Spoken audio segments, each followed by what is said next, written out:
ශිරානි ක්‍රියේෂන්ස් YouTube channelෙන් මම අද ඔබ වෙත ගෙන එන්නේ පාරමිතා නැමැති කෙටි කතාවයි.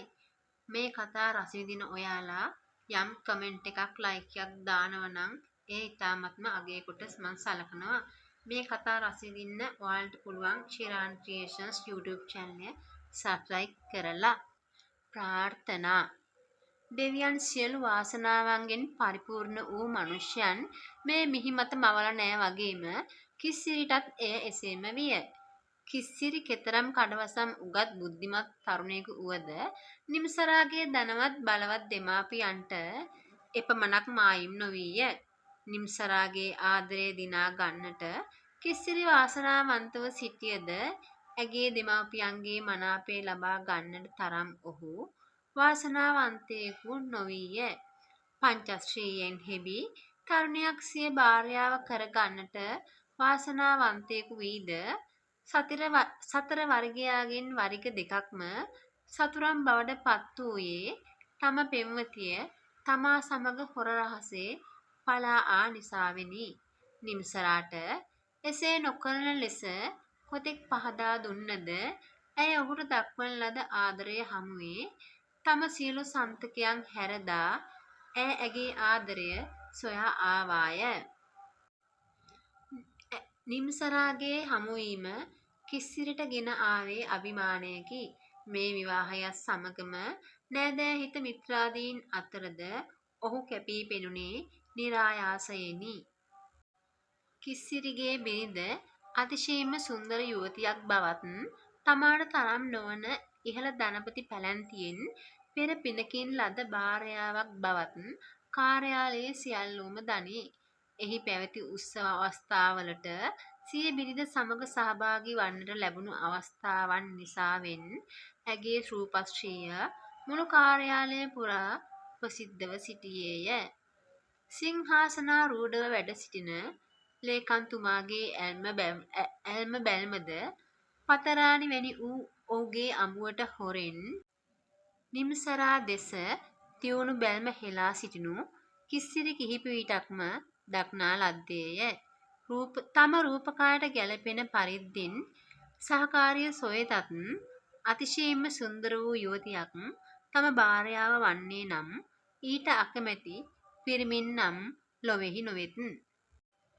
මේ දිනවල කාර්යාලයේ ප්‍රධානම මාතෘකාව බවට පත් වී ඇත්තේ කිස්සිරිය. කිස්සිරි එතරම්ම කතා බහට ලක් වී ඇත්තේ ඔහුගේ විවාහය නිසාය.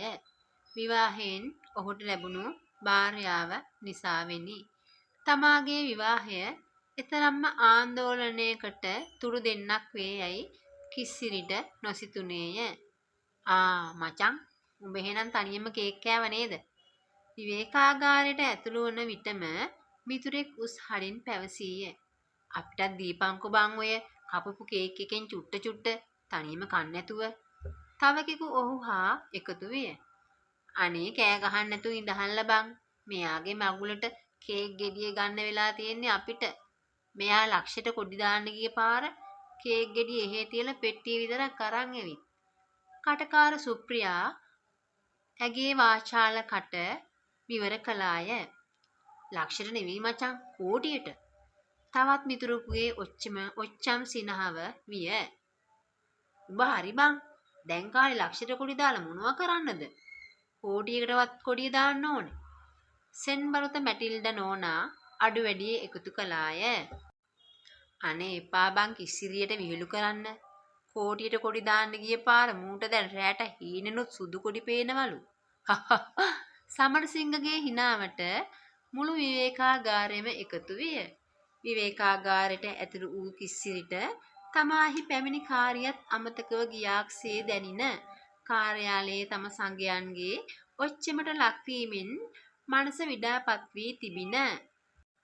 ඔහු යන්නට හැරුණේය. ඒ කිස්සිරියා මේ තේ එකක් බීලා ඵලයන්. මොකද උඹ නැන්දම්මලෑ ගෙදර ගිහින් බොන්නද? මේ අපෙන් බොන්නේ නැතුව. කිස්සිරි ඉක්මන් අඩියෙන් විවේකාගාරය තුලින් එළියට යවුනේ මේ කන්දොස් කිරියාවෙන් කවදා ගැලෙන්නට වේදෝයි සිතමිනි. කිස්සිරි කන්දෝරුවට හුන් කඩවසම්ම තරුණයා විය. උසට සරිලන මහතකුත් පෙනුමට සරිලන පැහැයකුත් කිස්සිරිට විය. ඔහුගේ ගමන් විලාශයද ආකර්ශනීය විය. රාජකුමාරිකාව පවා ඒ රූපයට වසඟ නොවන්නේ මන්දැයි ඔහු දෙස බලන අයෙකුට සිතෙන්නේ නිරායාසයෙනි. කාන්තා පාර්ශ්වයේ කිස්සිරිට වූ ඉල්ලුම වැඩි විය. සුප්‍රියා ඒ අතර ඉදිරියෙන්ම විය. විවාහක කාන්තාවෝද ભેදයකින් තොරවම කිස්සිරිගේ ඇල්ම බැල්මට යොමුවීමට ආශා කළෝය. කිත්සිරි විවාහ වූයේ නිම්සරා සමගය. ඇය වූ කලි ප්‍රසිද්ධ ධනවත් ව්‍යාපාරක පවුලකින් පැවත එන අංකුරයකි. ඇය සියලු සැප හැර දමා තමා සමග පැමිණියේ යැයි කිස්සිරි සිහිනෙගුදු නොසිතුවේය. තමා වැනි හැකියාවෙන් යැපෙන පහළ මට්ටමේ නිලධාරියෙකු වෙත කළා වූ ඇගේ මේ ප්‍රේම පූජාව ඔහුට මහත් ආඩම්බරයක් මෙන්ම ගෞරවයක්ද විය. කල්යෑමෙන් ඔවුන්ගේ මේ ප්‍රේම වෘත්තාන්තයට දියණියක්ද එකතු වූවාය. මේ වන විට කිස්සිරි කාර්යාලයේදී ඉතාම නිහඬ චරිතයකට පණ පොවමින් සිටියේය. මිතුරන් කිහිප දෙනෙකු ඉදිරියේ හැර අනෙකුත් සගයන් ඉදිරියේ හැසිරුණේ ඉතාමත් ප්‍රවේශම් සහගතවය. මුවට එන වචන වලින් පෙති ගසන්නට බලා සිටින පිරිස දිනෙන් දින වැඩි විය. අඩුවෙන් කතා කරන තරමට වැඩි කාලයක් හොඳ හිත තබා ගත හැකි බව තේරුම්ගත් කිස්සිරි කාර්යාලය තුල අඩු කතා බහ වැඩිෙහි යෙදුනේය. සර්, මගේ ප්‍රොමෝෂන් එක ගැන චුට්ටක් කතා කරන්න කියලා කිස්සිරි පවසද්දී ලේකම්තුමා හිස ඔසවා බැලීය. ඔව්, මොනවද කිස්සිරිට කතා කරන්න තියෙන්නේ? සර්, මට ලැබෙන්න තිබුණු ප්‍රොමෝෂන් එක සිරිතුංග මහත්තයාට ලැබිලා. ඉතින් කිස්සිරි, ඒකේ ඇති වැරද්දක් මොකද්ද? සර්, ඔය තනතුරට මේ කාර්යාලයේ වැඩිම සුදුස මම. නෑ, සුදුසුම කෙනාට තමා ලැබුණේ. ඇයි සර්, විභාගේ ලකුණු වැඩිම තියෙන්නේ මටනේ. කොහොමද සිරිතුංග මහත්තයා වෙන්නේ? ඌ ඉතින් සිරිතුංග මහත්තයාට ලකුණු කීපයක් අඩුයි තමා. ඒ වුණාට සිරිතුංග මහත්තයාගේ සේවා පළපුරුද්ද. ඒ නිසා මිනිහා තමා සුදුසුම කෙනා. එහෙනම් සර් විභාග මොකටද? ඒව මන් දන්නේ නෑ මනුස්සයෝ. මේක ඉහෙලින් ආපු පත්වීමක්.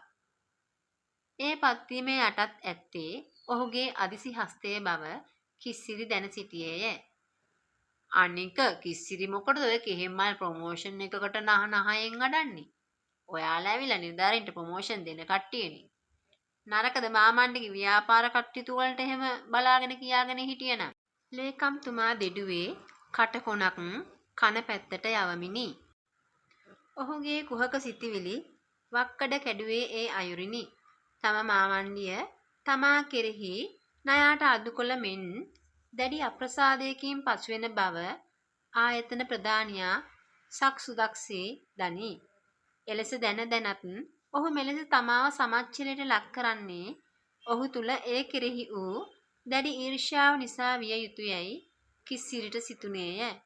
ඔහු මින් පෙරද අවස්ථා කිහිපයකදීම තම දෝෂාරෝපණය අවසන් කළේ තම මාමණ්ඩිය සිහි කිරීමෙනි. කිස්සිරි අවුරුදු 5-6ක් තිස්සේ මග බලා සිටියේ තම රැකියාවේ උසස් වීම ලැබෙන තුරු දින ගනිමිනි.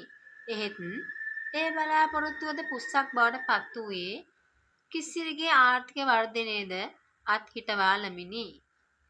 යන එකා කොරහත් බිඳගෙන යනවා වගේ කිස්සිරිගේ නරකම කලදසාව ආරම්භ වූයේ ඉන් අනතුරුවය. දියණිය සවීනා අසනීපයේ කිස්සිරිට ජීවිතයේ සැබෑ යථාර්ථය පෙන්නුවක් විය. ආර්ථික ආඝාතයේ පතුලටම කිඳා බැස අඳුරේ අතපත ගාමින් සිය දියණියගේ ජීවිතය සෙවූ යුගයක් කිස්සිරිට විය. රෝහලේ සයනය මත සවීනා සිටි මාස 6ක කාලය තුලදී කිස්සිරි ඇය වෙනුවෙන් සියලු ශේෂතම කැප කර සිටියේය.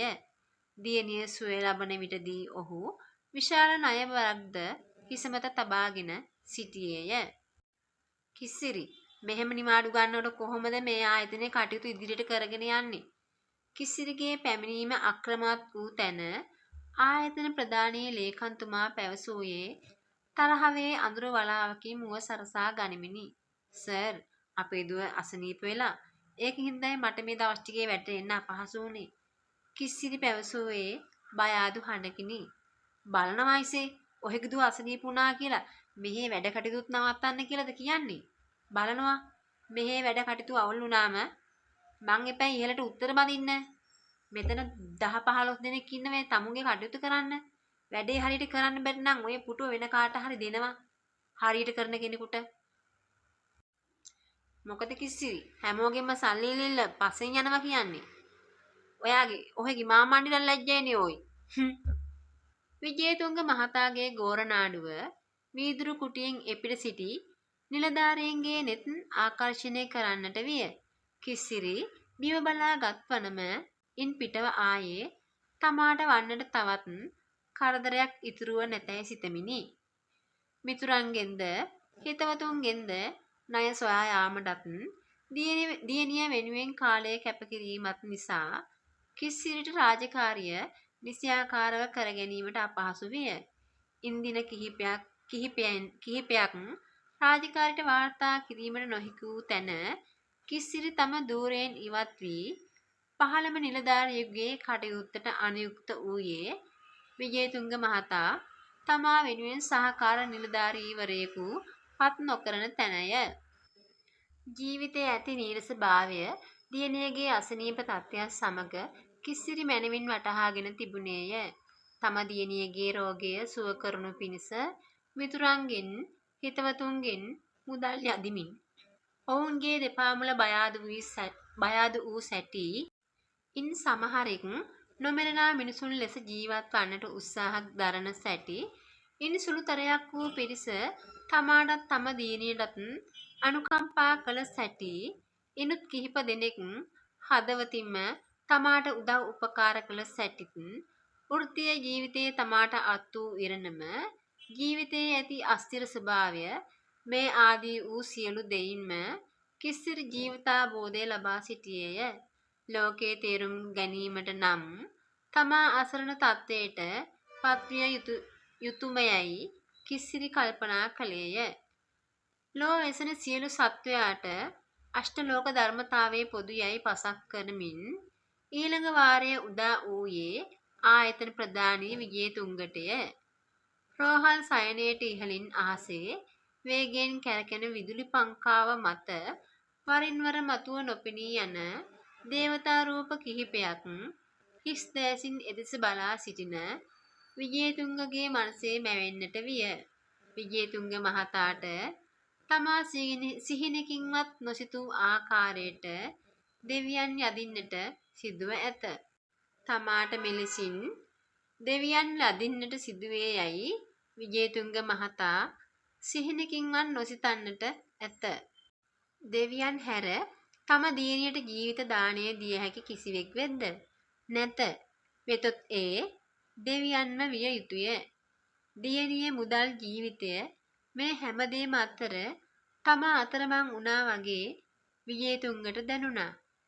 ලක්ෂ 60ක් වෙතොත් තම දියණිය වෙත වීරයෙකු මෙන් ගොස් ඇය මරණයෙන් ගලවා ගන්නා යුරු සිහින දකින්නට විය. නමුත් එය සිහිනයක් පමණක්ම බව විජේතුංග දැන සිටියේය. දුවගේ ජීවිතේ ගොඩ ගන්නම් අපිට දුවව ඇමරිකාව යවන්න වෙනවා. ඒත් ඒකට ලක්ෂ 60ක් ඕනේ. ඒකට තව සති 3යි තියෙන්නේ.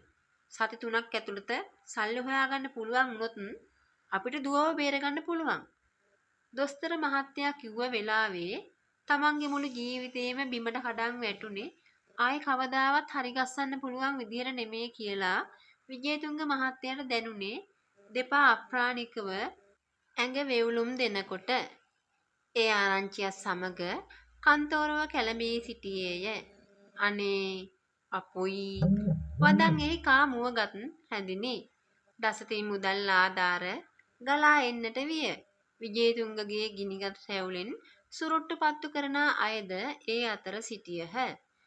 උසස් නිලතල බලාපොරොත්තුවෙන් උසස් ලෙස මිල මුදල් පරිත්‍යාග කළෝ කිහිප දෙනෙකි. ගත හැකි සෑම අයුරකම ආධාර උපකාර ලබා ගත්තද සති දෙකක් ඉක්ම ගොස් තිබියදීත් විජේතුංගට සොයාගත හැකි වූයේ ඉන් හරි අඩක ප්‍රමාණයකි. ආයතන ප්‍රධානියා විදිහට තෙදවත් බලවත් හස්ති රාජයෙකු මෙන් විරාජමානව සිටි විජේතුංග මහත්තයා දැන් හැමෝගෙම අනුකම්පාවට ලක්වෙච්ච අසරණයෙක්. තම දියණිය ඉදිරියේ අන්ත අසරණයෙක්. විජේතුංග රුපියල් ලක්ෂ 30ක මුදලකුත් සමග දියණියගේ සයනය අසල තනි විය. තම දියණිය දිනෙන් දින මාරයා වෙත ලං වෙමින් සිටී. විජේතුංගට ඈ දෙස බලා විස්සෝප වෙනවා හැරෙන්නට කල හැකි කිසිවක් ඉතිරි වී නොතිබින. විජේතුංගගේ දූවරු තිදෙනාම එක ඉත්තක පිපුණු රෝස මල් 3ක් මෙන් ඉතා පියකරු විය.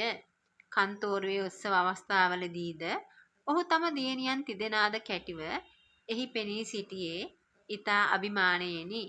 ඔහු තම දූවරුන් තිදෙනාට දැඩි ලෙස ආදරය කළේය. රෝගී සයනයට ඇද වැටුණු බඩපිස්සිය දෙස විජේතුංග පිස්සෙකු මෙන් බලා සිටින්නට විය. දිනෙන් දින ඔප වෙමින් තිබූ ඇගේ සුන්දරත්වය මරණයේ අඳුරු සෙවණැලි විසින් දිනෙන් දින ගිල ගනිමින් සිටී. රෝස පැහැයෙන් බැබළුණු ඇගේ කාන්තිමත් සිරුර සුදුමැලිව රැලි ගැසී ගොස්ය. निराහාරව සති ගණනක් ගෙවූ නිසාවෙන් ජීවිතයේ නිස්සාර බවින් මිදීමට දුෂ්කර ක්‍රියා කරන තාපසයෙකුගේ විලාශයෙන් ශරීරය කුෂ බවින් මිරිකී ගොස්ය. ඇගේ නිතර කතා කරන කාන්තිමත් නිතු සඟල අප්පච්චි ඉදිරියේ ගොළුව අඩවන්ව සිවිලිම දෙස හිස් බැල්මෙන් මලානිකව සිටී. දෙනෙත් අගට කැටි වුණු කඳුළු බින්දු කහ පැහැයෙන් බැබළුනේ මලානික විදුල ලාම්පුවේ ආලෝකයට. මුවින් නොදිඩූ දහසක් දෑ ඈ ඒ කඳුළු අතර සිරකර තැබුවේ විජේතුංගගේ ලය පසාරු කරවා ලමිනි. නිතර සිනහසෙන ඇගේ මුවක් මඩල කිටි කිටියේ වැසී ගොසිනි. ඉඳ හිට නගන කෙඳිරිලි හඬට පමණක් ඇගේ වියලුණු දෙතොල් සෙලවෙයි. දෙවියන් වහන්සේ ඇයට ජීවත් වන්නට කාලය නියම කොට ඇත්තේ තව පැය 60ක් පමණි. ඉන් එපිට ජීවිතය මාරයාට බාර කර අවසන්ය. විජේතුංග සිය දියණියගේ දෑත එක් අතකින් අල්වා අනෙක් අත සයනය මත තබා ඒ මත නළල ගසා අන්ධකාරයේ නිමග්නව සිටී. දියණිය කිරිකැටි බිලිඳියක ලෙස උපන්දා සිට මේ දක්වා ගෙවූ ජීවිතයේ මතක සටහන් ඔහුට ස්මරණය වන්නට විය. අලුත උපන් ඇය වෙනුවෙන් තමාට ලබා දිය හැකි ලොකුම ගෞරවය දැක්වීමට ඇගේ රතු පාට පුංචි දෙපතුල් ආදරයෙන් සිප තම නළල මත තබාගත් අයුරු දිනෙන් දින මසින් මස වසින් වස ජීවිතාශාව කැන්දමින් තම දියණිය සමග සෙනෙහසින් ජීවිතය ගලා යද්දී සුරතින් අල්වා ඇයව පාසල් කැටුව ගිය ආකාරය මහානාර්ග වස්තුවක් ලද එකීක පරිද්දෙන් තැලී පොඩි වුණු වෙරළු ගෙඩියක් මේක අප්පච්චිට යයි කියමින් තම අත්ලෙහි තැබූ අයුරු අපුලක් ඇති වුව දියණිය සනසනු පිණිස තමා එය ආසාවෙන් කෑ අයුරු සිහියට නැගෙන්නට විය. සීතලව ගිය උරහිස මතට සියුම් උණුසුමක් කාන්දු වෙද්දී විජේතුංග හිස ඔසවා බැලීය. කිස්සිරි සර්, මම මගේ ජීවිතේට කරගන්න පුළුවන් ලොකුම පින කරගන්නයි ආවේ. ඒ මොකද්ද කිස්සිරි? සර්ගේ දුව සනීප කරන ඉතිරි සල්ලි මේ බෑග් එකේ. සල්ලි? සල්ලි කොහෙන්ද? කිස්සිරිට සල්ලි? මගේ මාමණ්ඩි එයාගේ දේපොළ මගේ නෝනාගේ නමට ලිව්වා සර්. ආවේගයට කෑ ගසා හඬන්නට විජේතුංගට සිදුනත් ඔහු කලේ කිස්සිරිගේ දෙපා බදා ඉකි ගසා හැඬීමයි. කිස්සිරිගේ සතුටු කඳුලින් විජේතුංගගේ හිස තෙමී යද්දී ඔහු නැගී සිටියේය. කිස්සිරි, මගේ දුව ලෙඩෙක් වෙන්න ඇත්තේ. මගේ පහත් ගති මටම පෙන්නලා දෙන්න වෙන්නේ නැති. විජේතුංග කිස්සිරි තරයේ වැළඳ ගත්තේය. ප්‍රාර්ථනා කෙටි කතාව මින් අවසానයි. නැවතත් කෙටි කතාවකින් හමු වනතුරු ඔයාලා සතුටින් ඉන්න. තෙරුවන් සරණයි.